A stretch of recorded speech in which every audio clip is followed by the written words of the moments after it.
Venus à Brazzaville, sur l'invitation des autorités de la République du Congo, les membres du Programme mondial de lutte contre le blanchissement des capitaux et le financement du terrorisme de l'Office des Nations Unies contre la drogue et le crime ont échangé avec les membres de la Haute Autorité de lutte contre la corruption ce lundi 25 juillet 2022 à Brazzaville. Au cœur des discussions entre les deux parties, on a noté entre autres points le cadre institutionnel, la relation entre la HALC et le ministère de contrôle d'État, la stratégie nationale de lutte contre la corruption. Président de comprendre un peu les pouvoirs, les attributions et les activités de la Haute Autorité de lutte contre la corruption et aussi voir dans quelle mesure la mission et l'assistance technique qui sera fournie au ministère du contrôle de l'État participe également à l'atteinte de vos objectifs. Et ce sera un grand plaisir pour nous de voir les discussions avec votre autorité sur les perspectives de collaboration.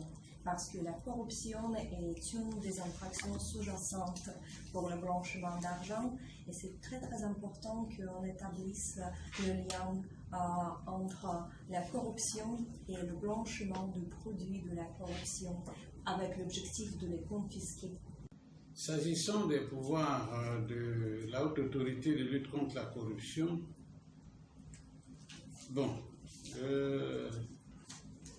nous avons préparé un recueil de textes juridiques que nous mettrons à votre disposition et que vous aurez certainement l'occasion de lire aisément. Et c'est dans ce moment-là aussi que vous pourrez peut-être avoir une idée nette sur le lien qui existe entre la Haute Autorité et le ministère de contrôle d'État. En réalité, notre lien, c'était dans le travail tel que, il y a eu un travail qui va dans le même sens que nos objectifs. Ils nous ont conviés et nous sommes venus. On a travaillé ensemble. Sinon, le statut de la haute autorité, c'est le statut d'indépendant. Il n'y a aucun lien.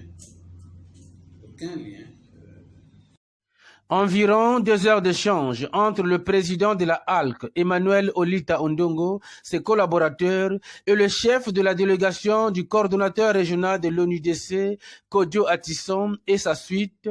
Les parties en présence ont jugé les discussions riches d'enseignes. En témoigne le coordonnateur régional de cette institution qui explique ici l'objet de leur visite. Au sortir de la réunion, l'objectif, c'est de consulter tous les acteurs qui interviennent dans la lutte contre la corruption et les crimes économiques.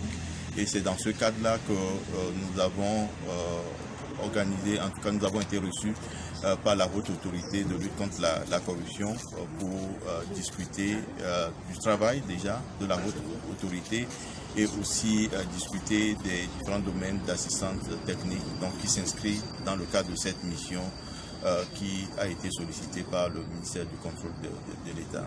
Donc nous avons eu des réunions très riches et nous tenons aussi à saluer le travail de la Haute Autorité de lutte contre la corruption pour ce qui a été déjà fait dans le cadre de la lutte contre la corruption. Et au-delà, c'est aussi reconnaître l'engagement au plus haut niveau des autorités congolaises à lutter contre la corruption. Le président de la Haute Autorité de lutte contre la corruption a invité ses hôtes à assister au départ et à l'arrivée du carnaval de sensibilisation sur la lutte contre la corruption qui se tiendra le mercredi 27 juillet 2022 à Brazzaville. Et la HALC, elle, a été invitée à apporter son appui au forum régional de haut niveau qui va se tenir en octobre sur la corruption et la gestion des forêts. Notons que c'est Dakar au Sénégal qui abrite le siège régional de l'ONUDC. Le siège mondial se trouvait ainsi à Vienne en Autriche.